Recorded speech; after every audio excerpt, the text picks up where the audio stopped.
வணக்கம்.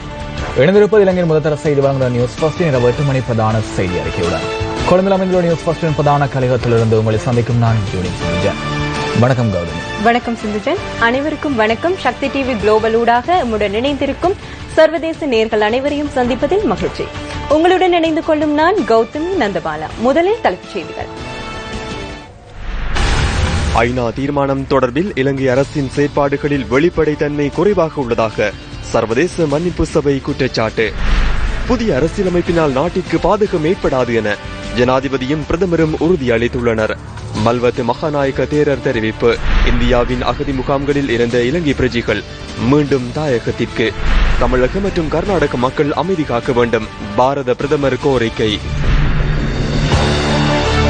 தொடர்பது விரிவான செய்திகள். முதலில் உள்நாட்டு செய்தி.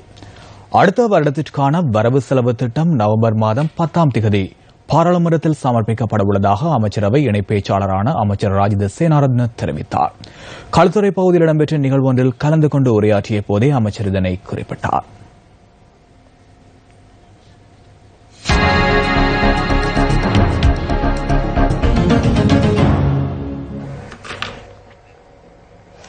தேசிய கைதிகள் தின கோடிவாரம் ஜனாதிபதி தலைமையில் இன்று முற்பகல் அங்குரார்ப்பணம் செய்து வைக்கப்பட்டது. சிறைச்சாலைகளில் தடுத்து வைக்கப்பட்டுள்ள கைதிகள் மற்றும் அவர்களின் குடும்பங்களுக்கான நலன்புரி தேவைகளை கருத்தில் கொண்டு வருடாந்தம் இந்த கொடிவாரம் அனுஷ்டிக்கப்படுகின்றது. இலங்கை கைதிகள் நலன்புரி சங்கத்தின் தலைவர் P.A. கிரிவந்தனிய ஜனாதிபதி மைத்ரிபால சிறிசேனவிற்கு முதலாவது கொடியை இன்று அணிவித்தார். சம்பூரில் அனல் மின் நிலையம் ஒன்றை அமைக்கப் போவதில்லை என மின்சக்தி மற்றும் புதுப்பிக்க சக்தி அமைச்சின் செயலாளர் கலாநிதி சுரேன் பட்டகொட தெரிவித்துள்ளதாக சட்டமா அதிபர் உயர்நீதிமன்றத்தில் இன்று அறிவித்துள்ளார். வரையறுக்கப்பட்ட சுற்றாடல் மன்றம் சம்பூர் அனல் மின் உற்பத்தி நிலையத்துக்கு எதிராக தாக்கல் செய்திருந்த அடிப்படை உரிமை மனு இன்று பரிசீலனைக்கு எடுத்துக் கொள்ளப்பட்ட போது சட்டம் அதிபர் சார்பில் பிரதி சொலிசிட்டர் ஜெனரல் சஞ்சய் ராஜரட்னம் இந்த விடயத்தை தெரிவித்துள்ளார். பிரதமர் நீதியரசர் கே ஸ்ரீபவன் மற்றும் பிரசன்ன ஜெயவர்தன் ஆகியோர் அங்கம் வகித்த நீதியரசர்கள் குழாம் முன்னிலையில் இந்த மனு பரிசீலனைக்கு எடுத்துக் கொள்ளப்பட்டது. வழக்கின் 4வது பிரதிவாதியான மின்சக்தி மற்றும் புதுப்பிக்கத்தக்க சக்தி அமைச்சின் செயலாளர் சம்பூரில் அனல் மின் நிலையம் அமைக்கப்பட மாட்டாது என அறிவித்துள்ளதாக அரசாங்கத்தின் பிரதி சொலிசிட்டர் ஜெனரல் இன்று நீதிமன்றத்தில் அறிவித்தார். இதற்கமைய இந்த மனுவை தொடர்ந்தும் விசாரிக்க வேண்டிய தேவையில்லை என மனுதாரரான சுற்றாடல் மன்றம் சார்பில் ஆஜரான ஜனாதிபதி சட்டத்தரணி கனகேஸ்வரன் கூறினார். இந்த அனல் மின் நிலையம் தொடர்பிலான சுற்றாடல் ஆய்வு அறிக்கையில் காணப்படுகின்ற குறைபாடுகள் மற்றும் இந்த திட்டத்தால் சுற்றுச்சூழலுக்கு ஏற்படக்கூடிய பாதிப்புக்கு நியாயத்தை வழங்குமாறு கோரி இந்த அடிப்படை உரிமை மனு தாக்கல் செய்யப்பட்டிருந்தது. හානි සම්බන්ධයෙන් සහන පතමින් තමයි මෙම මූලික අත්‍යවශ්‍යකම් නඩුකරය ගොනු කරනු ලැබුවේ. சம்பூரில் அனல் மின் நிலையம் அமைக்கப்படாது என அறிவிக்கப்பட்டமை தொடர்பில் பிரதேச மக்கள் மகிழ்ச்சி வெளியிட்டுள்ளனர்.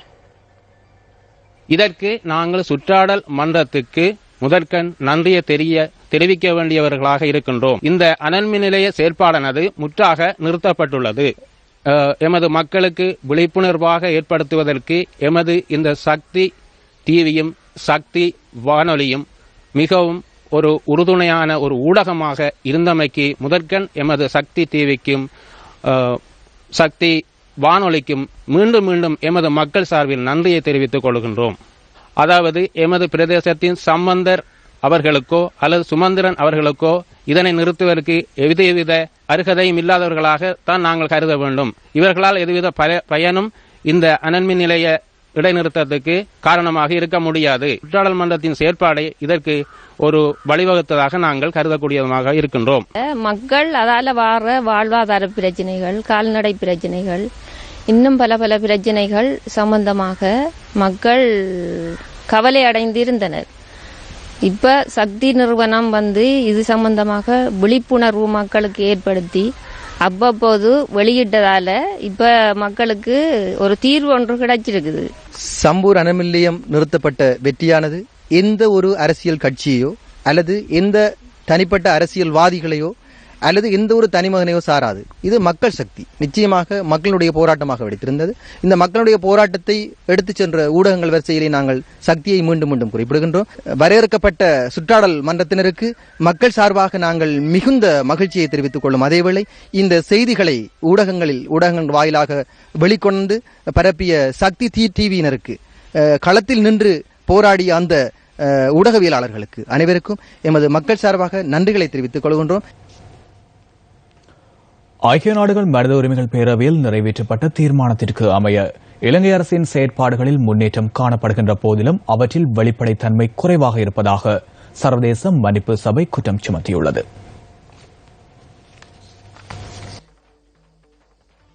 ஐநா மனிதுரிமைகள் பேரவையின் 33வது அமர்வு இன்று ஆரம்பமாக உள்ள நிலையில் சர்வதேச மன்னிப்பு சபை இந்த விடயம் தொடர்பில் அறிக்கையொன்றை வெளியிட்டுள்ளதாக பிபிசி செய்தி வெளியிட்டுள்ளது. இந்த அறிக்கையை சர்வதேச மன்னிப்பு சபை ஐநா மனிதுரிமைகள் பேரவையில் சமர்ப்பிக்க உள்ளதாகவும் அந்த செய்தியில் தெரிவிக்கப்பட்டுள்ளது. இறுதி யுத்தத்தின் போது இடம்பெற்ற மனிதுரிமை மீறல்கள் தொடர்பாக பொறுப்பு கூறுவதற்கான நீதி, உண்மை, மறுசீரமைப்பு முயற்சிகளில் பாதிக்கப்பட்டோரை மையமாக வைத்து செயல்படுமாறு குறித்த சபை கோரிக்கை விடுத்துள்ளது. யுத்தத்தின் பின்னரான இலங்கையில் புனர்வாழ்வு, பொறுப்புக்கூறல், மனிதுரிமைகள் என்பவற்றை மேம்படுத்துவது போன்ற விடயங்கள் தொடர்பில் ஐநா மனிதுரிமை பேரவையில் கடந்த வருடம் நிறைவேற்றப்பட்ட தீர்மானத்திற்கு இலங்கை அரசு அனுசரணை வழங்கியுள்ள போதிலும் அதன் செயற்பாடுகள் மந்தகதியில் முன்னெடுக்கப்படுவதாகவும் அந்த அறிக்கையில் சுட்டிக்காட்டப்பட்டுள்ளது. இதன் காரணமாக பாதிக்கப்பட்டோரையும் மனிதுரிமை ஆர்வலர்களையும் அரசாங்கம் ஏமாற்றத்திற்குள்ளாக்கி இருக்கின்றது எனவும் சர்வதேச மன்னிப்பு சபை கூறியுள்ளது. மனிதுரிமை குற்றச்சாட்டுகளை புலன் விசாரணை செய்வதற்காக சிறப்பு சட்டத்தரணியுடன் கூடிய ஒரு நீதி பொறிமுறை, உண்மை, நீதி, புனர்வாழ்வு, மீள் நிகழாமை என்பவற்றிற்கான ஆணையகம், காணாமல் போனோர் மற்றும் மறுசீரமைப்பு என்பவற்றிற்கு தனித்தனியான அலுவலகம் ஆகியவற்றை ஸ்தாபித்தல் போன்ற விடயங்களில் முன்னேற்றம் காணப்படவில்லை எனவும் அந்த சபையின் அறிக்கையில் தெரிவிக்கப்பட்டுள்ளது. மேலும் பொறுப்புக்கூறும் செயற்பாடுகளில் பொதுமக்களுடைய ஆலோசனைகள் பெறப்படுகின்ற போதிலும் அதற்கான பொறிமுறை குறித்து பொதுமக்களுக்கு போதிய அளவில் தெளிவுபடுத்தப்படவில்லை.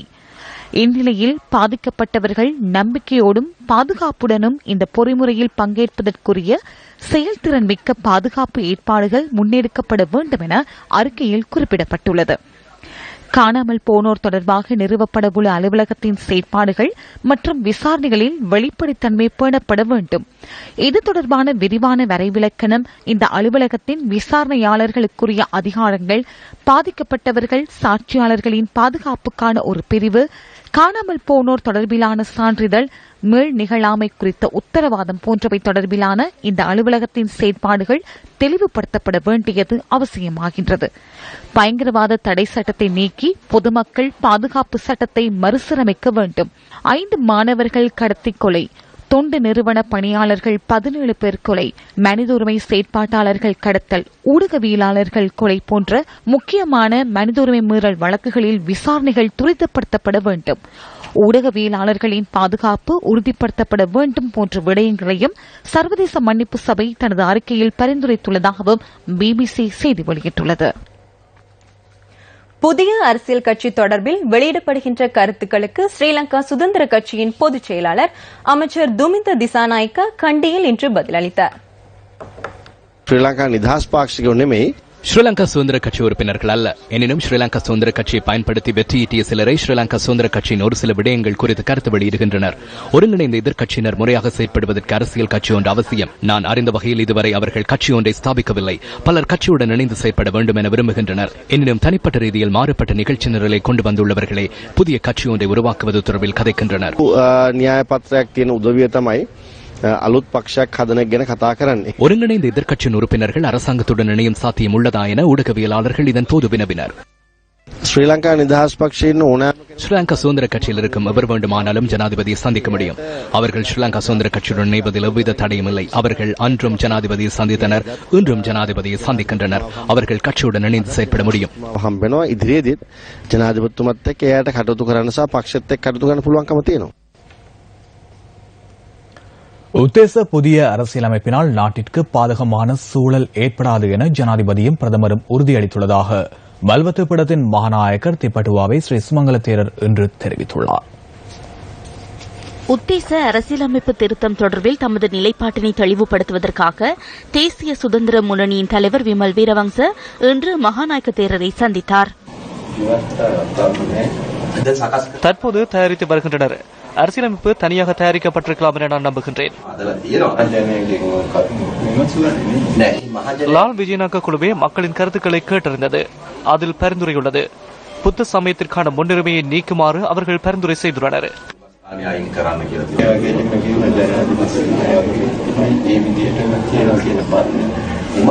புத்த சமயத்தை ஒழிப்பது போன்ற ஒரு விடயத்தை இலகுவில் செய்ய முடியாது என நானும் நினைக்கின்றேன். ஆனால் அது தொடர்பிலான அச்சத்தை எம்மத்தியில் ஏற்படுத்தி அதற்கு பதிலாக பிரிவினைவாதத்திற்கு துணை போகும் விடயங்கள் மேற்கொள்ளப்பட்டால் அது பாரதூரமாக அமையலாம்.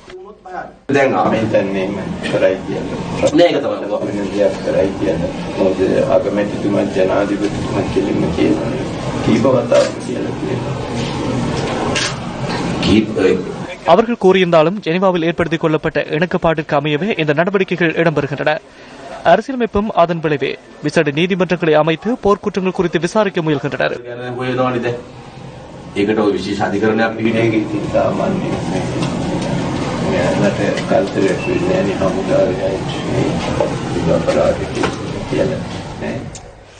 அமைச்சுக்களுக்கான பொறுப்புகளை பகிர்ந்தளிப்பதில் ஏற்பட்டுள்ள குறைபாடுகளால் பல்வேறு பிரச்சினைகள் எழுந்துள்ளதாக குற்றம் சுமத்தப்பட்டுள்ளது. கல்வி அமைச்சின் பொறுப்புகள் தொடர்பில் எழுந்துள்ள சில பிரச்சினைகள் குறித்து இன்று நாம் ஆராய்கின்றோம். கடந்த செப்டம்பர் மாதம் வெளியிடப்பட்ட அதிவிசேட வர்த்தமானி அறிவித்தலுக்கு அமைய அதுவரை காலமும் தேசிய மரபுரிமைகள் மற்றும் கலாசார விவகார அமைச்சின் கீழ் இருந்த தொல்பொருள் திணைக்களம், மத்திய சுற்றாடல் அதிகார சபை, திரைப்பட தணிக்கை சபை, தேசிய கலைமன்றம் உள்ளிட்ட 8 நிறுவனங்களும் அப்பேகாம வளாகமும் கல்வி அமைச்சின் கீழ் கொண்டுவரப்பட்டன. இதன் பிரகாரம் தேசிய நூதன சாலைகள் திணைக்களம் மற்றும் கலாசார விவகார திணைக்களம் ஆகிய திணைக்களங்கள் மாத்திரமே கலாசார விவகார அமைச்சுக்கு எஞ்சியது. கல்வி அமைச்சரிடம் பாரிய பொறுப்புகள் ஒப்படைக்கப்பட்டுள்ளது என்பதை நாம் அறிவோம். அத்தகைய ஒரு அமைச்சரிடம் கலாசார அமைச்சும் இணைக்கப்பட்டதை நான் மிகப்பெரிய தவறாக கருதுகின்றேன். எமது நாட்டில் கல்வி அமைச்சு போன்றே கலாசார அமைச்சும் முக்கியமானது. ஆகவே புத்த சாசனம் மற்றும் தேசிய ரீதியிலான செயற்பாடுகளை முன்னெடுக்க வேண்டிய அமைச்சு என்ற வகையில் கலாசார அமைச்சை தனியான ஒரு அமைச்சரின் கீழ் கொண்டு வர வேண்டும். இது தொடர்பில் விசேட கவனத்தை செலுத்தி கலாசார அமைச்சின் பொறுப்புகளை நிறைவேற்றக்கூடிய அமைச்சு அல்லது அமைச்சரை நியமித்தல் எமது நாட்டிற்கு நன்மை கிடைக்கும் பல செயற்பாடுகளை முன்னெடுக்க முடியும் என நான் நம்புகின்றேன்.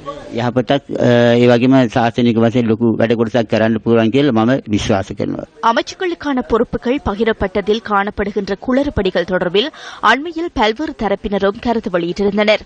ஜூலை மாதம் 1ஆம் தேதி நடைபெற்ற அரசு நாடக விழாவிற்கு முறையாக அரசு அனுசரணை வழங்கப்படவில்லை என கலைஞர்கள் சிலர் தமது எதிர்ப்பினை வெளியிட்டனர்.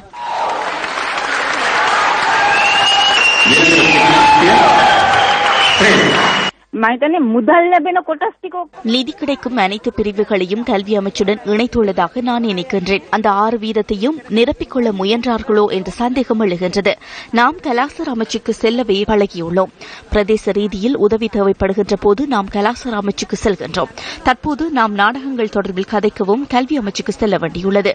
உண்மையை கூறினால் கலாசார அமைச்சு என்ற மனிதனை 2ஆக உடைத்து தலையை ஒருவரிடமும் முண்டத்தை மற்றும் ஒருவரிடமும் கையளித்துள்ளனர். இந்த இரண்டும் சேராவிட்டால் அந்த மனிதனால் எவ்வாறு முறையாக செயற்பட முடியும்? நாட்டின் அபிவிருத்திக்கு பொருந்தும் வகையில் இந்த அமைச்சு பதவிகள் ஏற்படுத்தப்படவில்லை. சில நிறுவனங்கள் தொடர்பில் 2 அமைச்சர்கள் முண்டியடித்துக் கொள்ள நிலை காணப்படுகின்றது. கட்டமைப்பில் மோதலை ஏற்படுத்தி அதனை வலுவிழக்க செய்யும் நாசகார செயற்பாடு என்றே தற்போது முன்னெடுக்கப்படுகின்றது. அமைச்சர்களின் எண்ணிக்கை அதிகம் என்ற போர் வாசகத்தையே மஹிந்த ராஜபக்சவின் அரசாங்கத்துக்கு எதிராக பயன்படுத்தினர். எத்தனை பேருக்கு அமைச்சு பதவிகளை வழங்கினாலும் பரவாயில்லை, செயற்திறனுடன் நடவடிக்கைகள் இடம்பெறுகின்றனவா என நான் கேட்கின்றேன். வேறு தேவைகளுக்கான செயற்திட்டமே இங்கு முன்னெடுக்கப்படுகின்றது. தனமல்வேல பகுதியில் அதிகஷ்ட பிரதேசத்தில் அமைந்துள்ள கிராமமே ஹம்பேகமுவ. வறுமை மாத்திரமல்ல, தாகத்தை போக்குவதற்கு ஒரு துளி சுத்தமான நீரை பெற்றுக் கொள்வதும் இந்த மக்கள் எதிர்நோக்கும் முக்கிய சவாலாகும். அவர்களின் வாழ்வியலில் ஆனந்தத்தை ஏற்படுத்துவதற்கு மக்கள் சக்தி 100 நாள் திட்டத்தினூடாக நாம் மேற்கொண்ட முயற்சி தொடர்பிலான தகவல்கள்.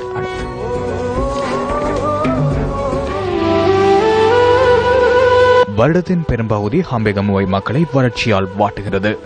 ஆறுகள் ஓடைகள் மாத்திரமல்லாது பாவிகளும் வற்றி போக இந்த மக்கள் குடிப்பதற்கான நீரை பெறுவதில் பெரும் அசௌகரியத்தை சந்திக்கின்றனர். பல மைல் தூரம் சுத்தமான குடிநீரை தேடிச் செல்லும் இந்த கிராம மக்கள் அந்த நீரை பருகியதால் சிறுநீரக பாதிக்கப்பட்டவர்களாக மாறியுள்ளனர். இந்த கஷ்டத்தை உணர்ந்த மக்கள் சக்தி 100 நாள் திட்ட குழுவினர் மக்களுக்கான குடிநீர் திட்டத்தை இன்று கையெழுத்தினர்.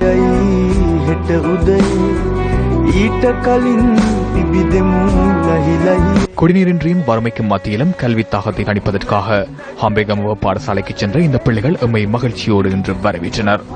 அறிந்தும் அறியாமலும் சிறுநீரக நோயினால் பீடிக்கப்பட்ட இந்த பிள்ளைகள் மனிதநேயத்தின் சக்தியால் இன்று முதல் சுத்தமான குடிநீரை பருகுவதற்கான சந்தர்ப்பம் உதயமாகியுள்ளது.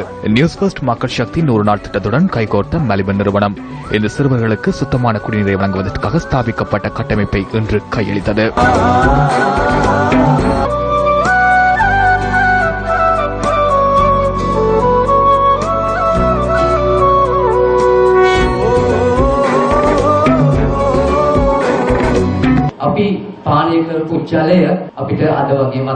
நாம் பருகிய நீர் என்றும் நினைவிற்கு வருகின்றது. கையில் ஏந்தி இருந்தால் சில செகண்ட்களில் துருப்பிடித்த பகுதிகளில் கையில் படியும். இந்த நீரை சுத்திகரித்து நியூஸ் ஃபர்ஸ்ட் மக்கள் சக்தி வழங்குகின்றது. பாடசாலை ஆரம்பத்தில் சுத்தமான குடிநீரை வழங்குவோம் என நாம் அன்று உங்களுக்கு வாக்குறுதி அளித்தோம். அந்த வாக்குறுதியை நிறைவேற்றி இன்று உங்களிடம் கையளிக்கின்றோம்.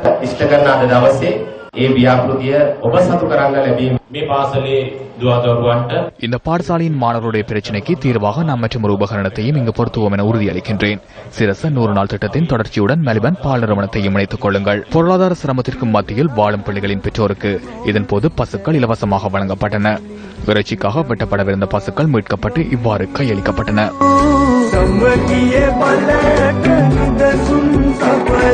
இதேவேளை சிறுநீரக நோயினால் ஹாம்பிகமு வைத்தியசாலையில் தங்கியிருந்து சிகிச்சை பெறும் நோயாளர்களின் நலன் கருதி வைத்தியசாலைக்கு நீர் சுத்திகரிப்பு கட்டமைப்பு ஒன்று இன்று கையளிக்கப்பட்டது.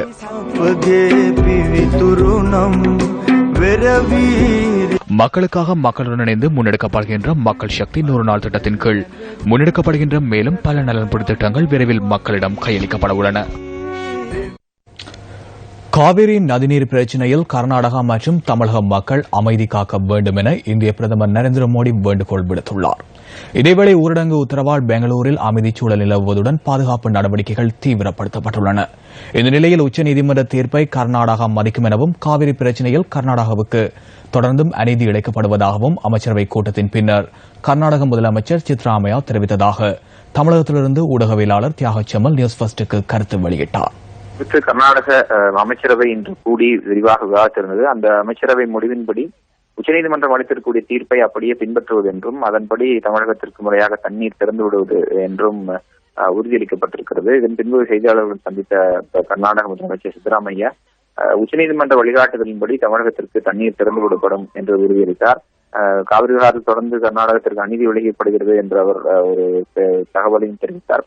இருந்த போதிலும் கர்நாடகத்து நகரங்களான பெங்களூரு, மைசூர், மாண்டியா போன்ற பகுதிகளில் குடிநீர் தட்டுப்பாடு ஏற்படாது என்ற உறுதியை தான் வழங்குவதாகவும் கர்நாடக விவகாரத்தில் காவிரி விவகாரத்தில் நாளை பிரதமர் நரேந்திர மோடியை கர்நாடக முதலமைச்சரும் அமைச்சர்களும் சந்திக்க இருப்பதாகவும் அவர் தெரிவித்தார். சட்டம் ஒழுங்கை பொறுத்தவரை கர்நாடகத்தில் சட்டம் ஒழுங்கு கட்டுக்குள் வைக்கப்பட்டிருப்பதாகவும் அப்பாவிகளை தாக்கக்கூடாது என்றும் அவர் கன்னட மக்களுக்கு வேண்டுகோள் விடுத்தார். நாளை தினம் பிரதமர் நரேந்திர மோடியை கர்நாடக முதலமைச்சரும் அமைச்சர்களும் சந்திக்க இருக்கிறார்கள்.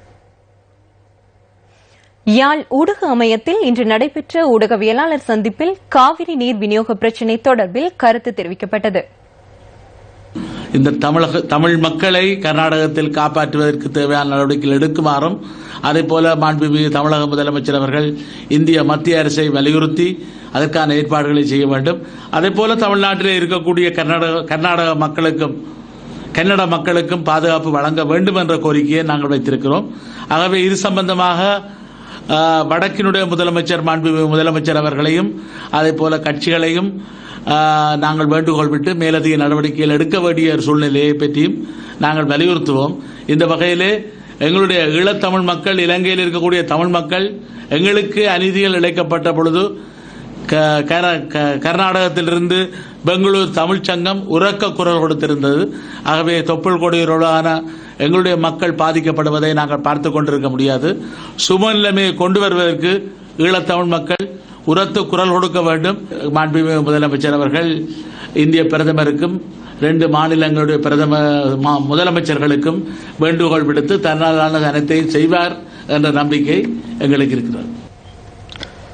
வடமாகாணத்தில் உள்ள மிகப்பெரிய குளமான இரணைமடு குளத்தின் புனரமைப்பு பணிகள் தொடர்ந்தும் இடம்பெற்று வருகின்றன.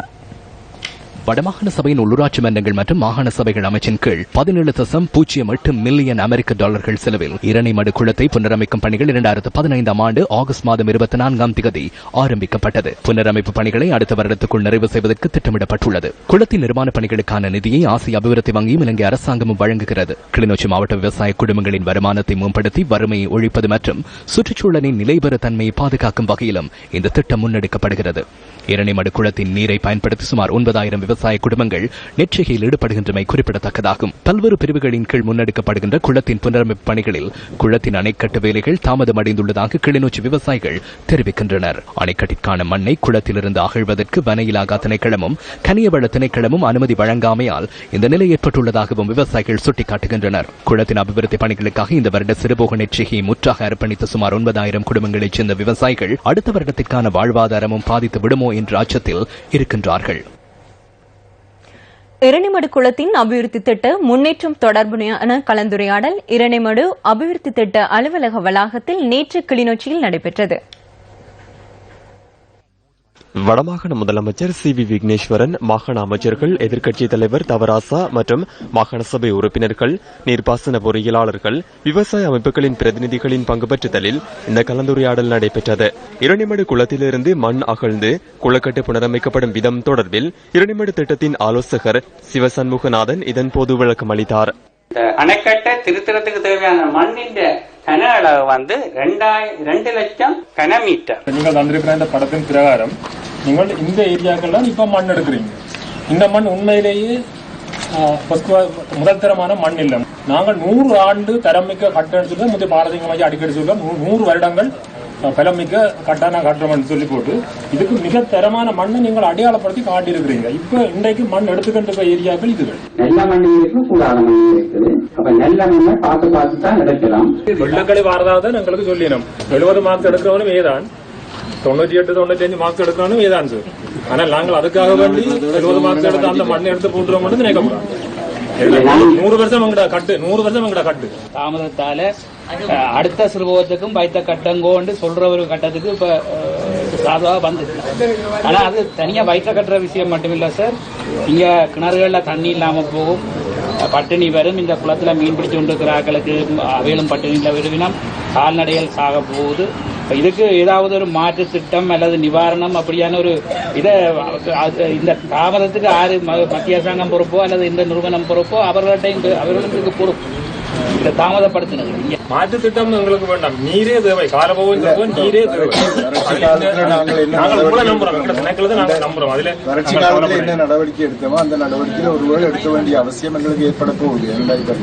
அடுத்த எல்லா தெரியுது சொல்வதை பார்த்தேன். இதேவேளை இவ்வாறான குழப்பகரமான நிலை காணப்படும் போது அதனை தமக்கு அறியப்படுத்துமாறு வடமாகாண முதலமைச்சர் சி.வி. விக்னேஸ்வரன் இதன்போது குறிப்பிட்டார். எங்களுக்கு சரியாக நீங்கள் தெரியப்படுத்தாமல் அது கிடைக்கும் இது கிடைக்கும் இப்படி வரும் அப்படி வரும் என்று ஒருவித காத்திருக்கும் ஒரு மனோநிலையோடு நீங்கள் தொடர்ந்து கொண்டிருந்தால் இப்படிப்பட்ட வேலைகள் தாமதமடை.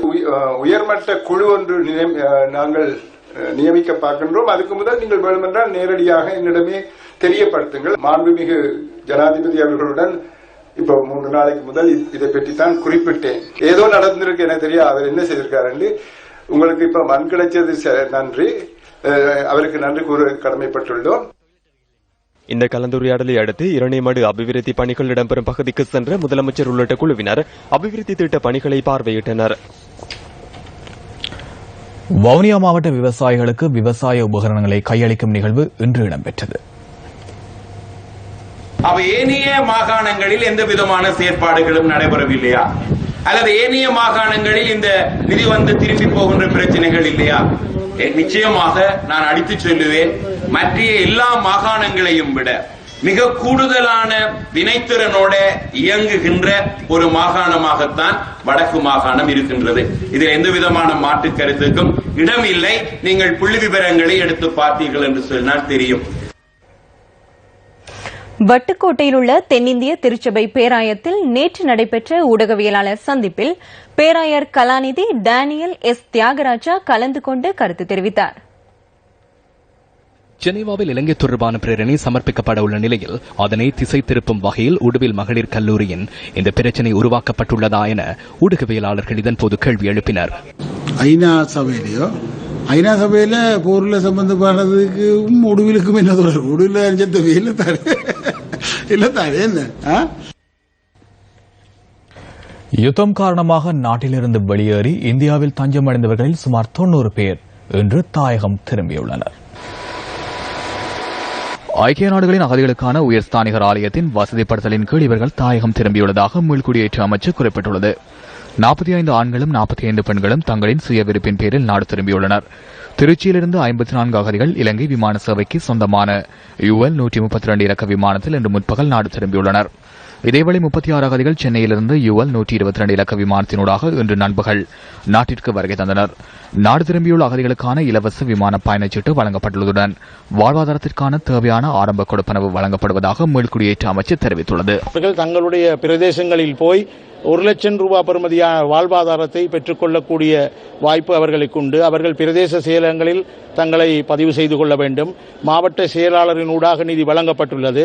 அதேபோன்று மீள்குடியேற்ற அமைச்சின் மூலம் அவர்களுக்கு வீடுகளை கட்டிக் கொடுக்கின்ற வேலை திட்டமும் முன்னெடுக்கப்படுகின்றது. ஒவ்வொருவருக்கும் 8 லட்சம் ரூபாய் படி அவர்களுடைய வீடுகள் அழிந்திருந்தால் அவர்கள் அந்த வீடுகளை பெறுவதற்கான வாய்ப்புகள் இருக்குது. இவ்வாறாக அவர்கள் அபிவிருத்தி நீரோட்டத்திலே இணைப்பதற்கான எல்லா நடவடிக்கைகளும் அரசாங்கம் முன்னெடுத்து வருகின்றது. பொருளாதார பிரச்சனையால எங்கட வீட்டுக்கே வாரோம். இப்ப கஷ்டத்துல அங்க இருக்கையில் அது ரொம்ப கூட கஷ்டம். சாமான்கள் எல்லாம் விலையா இருக்குது. அதால இங்கேயே இப்ப வரோம். நல்லா இருக்கிறபடியா தான் இப்ப திரும்பி வந்துட்டோம்.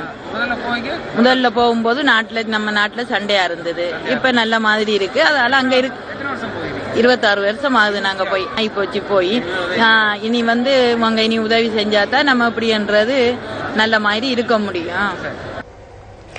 திருகோணமலை உப்புவெளி பகுதியில் காணாமல் போனதாக கூறப்பட்ட சிறுவனும் சிறுமியும் மட்டக்களப்பு வாழைச்சேனை பகுதியில் மீட்கப்பட்டுள்ளனர். மேலதிக வகுப்பிற்காக கன்னியா சென்றபோது நேற்று மாலை 2 பிள்ளைகளும் காணாமற் போயுள்ளதாக அவர்களின் பெற்றோர்களினால் போலீசில் முறைப்பாடு செய்யப்பட்டிருந்தது. உறவுமுறை சகோதரர்களான 9 வயதான சிறுமி மற்றும் 11 வயதான சிறுவன் ஆகியோரை காணாமற் போயிருந்தனர். இந்த நிலைமையின் கீழ் இவர்கள் இருவரும் வாழைச்சேனை ரயில் நிலையத்திலிருந்து நிர்கதிக்குள்ளான நிலையில் இன்று மீட்கப்பட்டனர். சிறுவன் நன்னடத்தை அதிகாரிகளின் கண்காணிப்புடன் வாழைச்சேனை போலீசாரிடம் அவர்கள் ஒப்படைக்கப்பட்டுள்ளனர். தத்தமது பெற்றோர் அனாவசியமாக தம்மை கண்டிப்பதாகவும் அதன் காரணமாகவே இருவரும் வீட்டை விட்டு தப்பியோடியதாகவும் விசாரணையின் போது 2 சிறுவர்களும் கூறியுள்ளதாக போலீசார் தெரிவித்தனர். 2 சிறார்களையும் மருத்துவ பரிசோதனையின் பின்னர் வாழைச்சேனை நீதிமன்றத்தில் நாளை ஆஜர்படுத்துவதற்கு போலீசார் நடவடிக்கைகளை மேற்கொண்டுள்ளனர். 2 சிறுவர்களும் காணாமற் போனதாக கிடைத்த முறைப்பாட்டை அடுத்து சம்பவம் தொடர்பான விசாரணைகளுக்காக 5 போலீஸ் குழுக்கள் நியமிக்கப்பட்டிருந்தமை குறிப்பிடத்தக்கது. சர் ஜான் டாபர்ட் சிரேஷ்ட மெய்வல்லுநர் போட்டிகளில் முதல் நாளான இன்றைய தினம் 3 சாதனைகள் நிலைநாட்டப்பட்டன. யாழ் அளவட்டி அருணோதயா கல்லூரியின் நெப்தலி ஜாய்சன் கோலுன்றி பாய்தலில் சாதனையை புதுப்பித்தார். சர் ஜான் டாபர்ட் சிரேஷ்ட மெய்வல்லுநர் போட்டிகள் தியகம மஹிந்த ராஜபக்ச மைதானத்தில் இன்று ஆரம்பமாகின. 18 வயதுக்குட்பட்ட ஆடவருக்கான கோலுன்றி பாய்தலில் அளவட்டி அருணோதயா கல்லூரியின் நெப்தலி ஜாய்சன் 4.56 மீட்டர் உயரத்துக்கு தாவி சாதனையை நிலைநாட்டினார். இந்த போட்டியில் 3.70 மீட்டர் உயரத்துக்கு தாவிய யாழ் மகாஜனா கல்லூரியின் எஸ் கபில்சன் வெண்கலப் பதக்கத்தை வெற்றி கொண்டார். 18 வயதுக்குட்பட்ட ஆடவருக்கான நீளம் பாய்தலில் இருஷ மாலிங்க 7.17 மீட்டர் தூரத்துக்கு பாய்ந்து சாதனை படைத்தார். 20 வயதுக்குட்பட்ட ஆடவருக்கான பருத்திவட்டம் எறிதலில் 42.72 மீட்டர் தூரத்துக்கு ஆற்றலை வெளிப்படுத்திய மலிந்த மதுசங்க போட்டி சாதனையை நிகழ்த்தினார். அந்த தகவலுடன் நியூஸ் ஃபர்ஸ்டின் இன்றைய தினத்திற்கான இரவு 8 மணி பிரதான செய்தி அறிக்கை நிறைவுக்கு வருகின்றது. நமது அடுத்த பிரதான செய்திகளை இரவு 10:45 எதிர்பாருங்கள். வணக்கம்.